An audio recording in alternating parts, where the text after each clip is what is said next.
ನೋಡಿ, ಸದ್ಯ ರಾಜ್ಯದಲ್ಲಿ ಚರ್ಚೆ ಆಗ್ತಾ ಇರುವಂತಹ ವಿಚಾರ, ರಾಜ್ಯ ಕಾಂಗ್ರೆಸ್ನಲ್ಲಿ ಚರ್ಚೆ ಆಗ್ತಾ ಇರುವಂತಹ ವಿಚಾರ, ಡಿ.ಕೆ. ಶಿವಕುಮಾರ್ ಅವರ ಸಂಪುಟದಲ್ಲಿ ಸಂಪುಟ ವಿಸ್ತರಣೆ ಯಾವಾಗ, ಎರಡನೇ ಲಿಸ್ಟು ಯಾವಾಗ ಅನೌನ್ಸ್ ಆಗುತ್ತೆ, ನಾಳೆ ನಾಡಿದ್ದು ಅಂತ ಹೇಳಿ ದಿನ ತಳ್ತಾನೆ ಇದ್ದಾರೆ. ನಾಳೆನೇ ಆಗೋಯ್ತು, ನಾಳೆನೇ ಪ್ರಮಾಣ ವಚನ ಅಂತ ಹೇಳಿ ಈಗ ಅದು ಶುಕ್ರವಾರಕ್ಕೆ ಮುಂದೂಡಿಕೆ ಆಗಿದೆ. ಇದೆಲ್ಲದರ ನಡುವೆ ಸಂಪುಟ ವಿಸ್ತರಣೆಯ ನಡುವೆ 20 ಸ್ಥಾನ ಖಾಲಿ ಇರೋದು, ಆಕಾಂಕ್ಷಿಗಳ ಸಂಖ್ಯೆ ಇರೋದು 45-50ಕ್ಕಿಂತ ಹೆಚ್ಚು. ಇದೆಲ್ಲದರ ನಡುವೆ ಈಗ ಹೆಚ್ಚುವರಿ ಉಪಮುಖ್ಯಮಂತ್ರಿಗಳ ನೇಮಕ ಕುರಿತು ರಾಜಕೀಯ ವಲಯದಲ್ಲಿ ದೊಡ್ಡ ಮಟ್ಟದಲ್ಲಿ ಚರ್ಚೆ ಶುರುವಾಗಿದೆ. ಈಗ ಒಬ್ಬರು ಡಿ.ಸಿ.ಎಂ ಇದ್ದಾರೆ, ಯಾರು? ಡಾಕ್ಟರ್ ಜಿ ಪರಮೇಶ್ವರ್ ಅವರು. ಅವರನ್ನ ಹೊರತುಪಡಿಸಿ ಇನ್ನಿಬ್ಬರಿಗೆ ಡಿ.ಸಿ.ಎಂ ಮಾಡಲಾಗುತ್ತೆ ಅನ್ನುವ ವಿಚಾರಗಳು ಕೂಡ ಸಾಕಷ್ಟು ಚರ್ಚೆ ಆಗ್ತಾ ಇರುವುದು ನಿಮಗೆ ನೆನಪಿರಬಹುದು. ಡಿ.ಕೆ. ಶಿವಕುಮಾರ್ ಅವರು ಮುಖ್ಯಮಂತ್ರಿ ಆಗ್ತಾ ಇದ್ದಂತೆ 4 ಡಿ.ಸಿ.ಎಂ ಹುದ್ದೆಗಳನ್ನು ಸೃಷ್ಟಿ ಮಾಡಲಾಗುತ್ತೆ ಅನ್ನುವ ವಿಚಾರವೂ ಕೂಡ ಬಹಳ ದೊಡ್ಡ ಮಟ್ಟದಲ್ಲಿ ಸದ್ದು ಸುದ್ದಿ ಮಾಡಿತ್ತು. ಡಿ.ಕೆ. ಶಿವಕುಮಾರ್ ಅವರ ಸಂಪುಟದಲ್ಲಿ 3ಕ್ಕಿಂತ ಹೆಚ್ಚು ಡಿ.ಸಿ.ಎಂಗಳಿರ್ತಾರೆ. ಅದರಲ್ಲಿ ಸಾಕಷ್ಟು ಜನರ ಹೆಸರು ಕೇಳಿಬಂತು. ಅದರಲ್ಲೂ ಜಮೀರ್ ಅಹಮದ್ ಖಾನ್ ಅವರ ಹೆಸರು ಬಹಳಷ್ಟು ಜೋರಾಗಿ ಕೇಳಿಬಂತು. ಜಮೀರ್ ಅಹಮದ್ ಖಾನ್ ಅವರಿಗೆ ಡಿ.ಸಿ.ಎಂ ಸ್ಥಾನವನ್ನ ಕೊಡಲಾಗುತ್ತೆ ಅಂತ ಹೇಳಿ ಈಗ ಯಾವ ರೀತಿ ಪರಿಸ್ಥಿತಿ ಆಗಿದೆ ಅಂತ ಹೇಳಿದ್ರೆ, ಡಿ.ಸಿ.ಎಂ ಅಲ್ಲ, ಹೋಗ್ಲಿ ಅವರನ್ನ ಸಚಿವರನ್ನಾಗಿ ಮಾಡಿದ್ರೆ ಸಾಕು ಅನ್ನುವ ಮಟ್ಟಿಗೆ ಬಂದು ನಿಂತಿದೆ ಜಮೀರ್ ಅಹಮದ್ ಖಾನ್ ಅವರ ಪರಿಸ್ಥಿತಿ. ಸೊ ಇದೆಲ್ಲದರ ನಡುವೆ ಈಗ ಡಿ.ಸಿ.ಎಂ ಹುದ್ದೆ, ಹೆಚ್ಚುವರಿ ಡಿ.ಸಿ.ಎಂ ಹುದ್ದೆ ಸೃಷ್ಟಿ ಮಾಡುವಂತಹ ವಿಚಾರಕ್ಕೂ ಕೂಡ ಸಾಕಷ್ಟು ಚರ್ಚೆಗಳು ನಡೀತಾ ಇದೆ. ಯಾವ ಕಾರಣಕ್ಕೆ ಅಂತ ಹೇಳಿದ್ರೆ, ಕಾಂಗ್ರೆಸ್ ಹೈಕಮಾಂಡು ಅಳದು ತೂಗಿ ಒಂದಷ್ಟು ನಿರ್ಧಾರಗಳನ್ನು ತೆಗೆದುಕೊಳ್ಳೋದಕ್ಕೆ ರೆಡಿಯಾಗಿದೆ. ಯಾಕಂದ್ರೆ ಮುಂಬರುವಂತಹ ವಿಧಾನಸಭೆ ಚುನಾವಣೆಯನ್ನ ಗುರಿಯಾಗಿಸಿಕೊಂಡು 2028ರ ಚುನಾವಣೆಯನ್ನ ಗುರಿಯಾಗಿಸಿಕೊಂಡು ಅದನ್ನ ಟಾರ್ಗೆಟ್ ಮಾಡಿದೆ.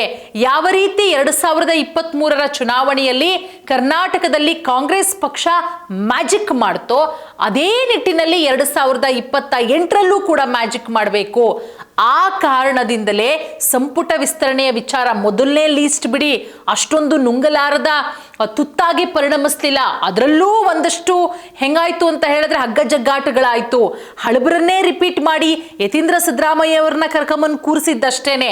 ಹಳಬರು ರಿಪೀಟ್ ಆದ್ರೂ ಕೂಡ ನಮಗೆ ಈ ಖಾತೆ ಬೇಕಿತ್ತು, ಆ ಖಾತೆ ಕೊಟ್ಟರು, ನಾವು ಆ ಖಾತೆ ಮೇಲೆ ಒಲವಿತ್ತು ಅಂತ ಹೇಳಿ ಕೃಷ್ಣ ಬೈರೇಗೌಡ ಇರ್ಬೋದು, ರಾಮಲಿಂಗಾರೆಡ್ಡಿ ಅವರು ಇರ್ಬೋದು, ಎಲ್ಲರೂ ಕೂಡ ಅವತ್ತು ಎಂ.ಬಿ. ಪಾಟೀಲ್ ಅವರು ಪ್ರಮಾಣ ವಚನ ಸ್ವೀಕಾರ ಮಾಡುವಂತಹ ಸಂದರ್ಭದಲ್ಲಿ ಸಚಿವರಾಗಿ ಅವತ್ತು ಅವರ ನಡವಳಿಕೆಗಳು ಹೇಗಿತ್ತು ಅನ್ನೋದು ಕೂಡ ಗೊತ್ತಿರೋ ವಿಚಾರನೆ.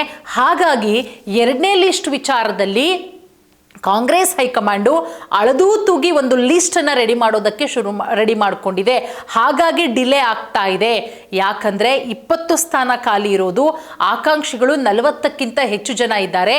ಇನ್ನು 20 ಜನ ಏನಾದರೂ ಬಂಡಾಯ ಎದ್ದುಬಿಟ್ರೆ ಅದೆಲ್ಲವನ್ನ ಕೂಡ ಪ್ಲಸ್ ಆಗಿ ಮಾಡ್ಕೊಳ್ಳೋದು ಬಿಜೆಪಿ ಪ್ಲಸ್ ಆಗಿ ಮಾಡಿಕೊಂಡು ಇಲ್ಲಿ ಆಪರೇಷನ್ ಕಾಂಗ್ರೆಸ್ ಆಗ್ಬಿಟ್ರೆ ಬಹಳಷ್ಟು ಕಷ್ಟ ಆಗುತ್ತೆ.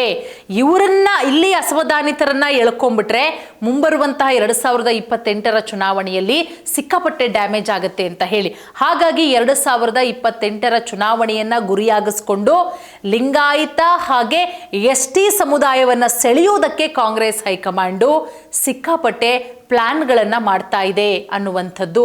ಹಾಗಾಗಿ ಇನ್ನೂ ಕೂಡ 2 ಡಿ.ಸಿ.ಎಂ ಹುದ್ದೆಗಳನ್ನು ಸೃಷ್ಟಿ ಮಾಡೋದಕ್ಕೆ ಕಾಂಗ್ರೆಸ್ ಹೈಕಮಾಂಡ್ ಕೂಡ ರೆಡಿಯಾಗಿದೆ. ಇಲ್ಲಿ ಲಿಂಗಾಯತ ಸಮುದಾಯದಲ್ಲಿ ಡಿ.ಸಿ.ಎಂ ಪಟ್ಟ ವಿಚಾರಕ್ಕೆ ಬರೋದಾದ್ರೆ ಬಹಳಷ್ಟು ಜೋರಾಗಿ ಕೇಳಿ ಬರ್ತಾ ಇರುವಂತಹ ಹೆಸರು ಎಂ.ಬಿ. ಪಾಟೀಲ್ ಅವರು. ಯಾಕಂದ್ರೆ ಕಳೆದ ಮೊದಲನೇ ಲಿಸ್ಟ್ ಅನೌನ್ಸ್ ಆದಂತಹ ಸಂದರ್ಭದಲ್ಲೇ ಎಂ.ಬಿ. ಪಾಟೀಲ್ ಅವರು ಬಹಳ ಆಸಕ್ತಿಯನ್ನ ಇಟ್ಕೊಂಡಿದ್ರು, ನನ್ನನ್ನು ಡಿ.ಸಿ.ಎಂ ಅನ್ನಾಗಿ ಮಾಡ್ತಾರೆ ಅಂತ. ಒಂದೇ ಒಂದು ಡಿ.ಸಿ.ಎಂ ಹುದ್ದೆ ಅಂತ ಗೊತ್ತಾಗ್ತಿದ್ದಂತೆ ಅವರು ಎಲ್ಲೋ ಒಂದು ಕಡೆ ಮಂಕಾಗ್ಬಿಟ್ರು. ಬಟ್ ಈಗ ಲಿಂಗಾಯತ ಸಮುದಾಯದ ಎಂ.ಬಿ. ಪಾಟೀಲ್ ಅವರಿಗೆ ಡಿ.ಸಿ.ಎಂ ಹುದ್ದೆ ಅಂತ ಹೇಳಲಾಗ್ತಾ ಇದೆ. ಅದರ ಜೊತೆಗೆ ಅಹಿಂದ ನಾಯಕರಿಗೂ ಕೂಡ ಡಿ.ಸಿ.ಎಂ ಪಟ್ಟ, ಹಾಗೆ ವಾಲ್ಮೀಕಿ ಸಮುದಾಯದ ನಾಯಕರಾದಂತಹ ಸತೀಶ್ ಜಾರಕಿಹೊಳಿ ಅವರಿಗೂ ಕೂಡ ಡಿ.ಸಿ.ಎಂ ಪಟ್ಟ ಅಂತಲೂ ಕೂಡ ಹೇಳಲಾಗ್ತಾ ಇದೆ. ಒಟ್ಟಾರೆ ಎಲ್ಲವೂ ಕೂಡ ಈಗೇನು ಪ್ಲಾನ್ ಇದೆ, ಈಗ ಡಾಕ್ಟರ್ ಜಿ ಪರಮೇಶ್ವರ್ ಅವರು ಇದ್ದಾರೆ ಡಿ.ಸಿ.ಎಂ ಆಗಿ, ಅದರ ಜೊತೆಗೆ ಇನ್ನೂ ಹೆಚ್ಚುವರಿಯಾಗಿ 2 ಡಿ.ಸಿ.ಎಂ ಹುದ್ದೆಗಳನ್ನು ಸೃಷ್ಟಿ ಮಾಡಲಾಗುತ್ತೆ. ಒಂದು ಎಂ.ಬಿ. ಪಾಟೀಲ್ ಅವರು, ಅದರ ಜೊತೆಗೆ ಸತೀಶ್ ಜಾರಕಿಹೊಳಿ ಅವರು KPCC ಅಧ್ಯಕ್ಷರೇ ಆಗಬೇಕಾಗಿತ್ತು. ಆ ಅಧ್ಯಕ್ಷ ಸ್ಥಾನದ ಮೇಲೆ ಕಣ್ಣಿಟ್ಟಿದ್ರು. ಆದರೆ BK ಹರಿಪ್ರಸಾದ್ ಆಗ್ತಾ ಇದ್ದಂತೆ ಬಹಿರಂಗವಾಗಿ ಅಸಮಾಧಾನ ವ್ಯಕ್ತಪಡಿಸೋದಕ್ಕೆ ಆಗೋದಿಲ್ಲ. ಯಾಕಂದ್ರೆ ಪಕ್ಷದಲ್ಲಿ ಹಿರಿಯರಿದ್ದಾರೆ. ಅದರಲ್ಲೂ 2028ರ ಮುಖ್ಯಮಂತ್ರಿ ಅಭ್ಯರ್ಥಿ ಅಂತಾನೆ ಹೇಳಲಾಗ್ತಾ ಇದೆ. ಅವ್ರ ಮಗಳೇನೆ ಬಿಂಬಿಸ್ಕೊಂಡು ಬರ್ತಾ ಇದ್ದಾರೆ 2028ಕ್ಕೆ ನನ್ನ ತಂದೆ ಮುಖ್ಯಮಂತ್ರಿ ಅಭ್ಯರ್ಥಿ ಅಂತ. ಸೊ ಈ ರೀತಿ ಇದ್ದವರು ಬಹಿರಂಗವಾಗಿ ಹೇಳಿಕೆಗಳನ್ನು ಕೊಡೋದಕ್ಕಾಗಲ್ಲ. ಸೊ ಹಾಗಾಗಿ ಒಂದು ಸತೀಶ್ ಜಾರಕಿಹೊಳಿ ಅವರಿಗೆ DCM ಪಟ್ಟವನ್ನ ಕೊಡಲಾಗುತ್ತೆ.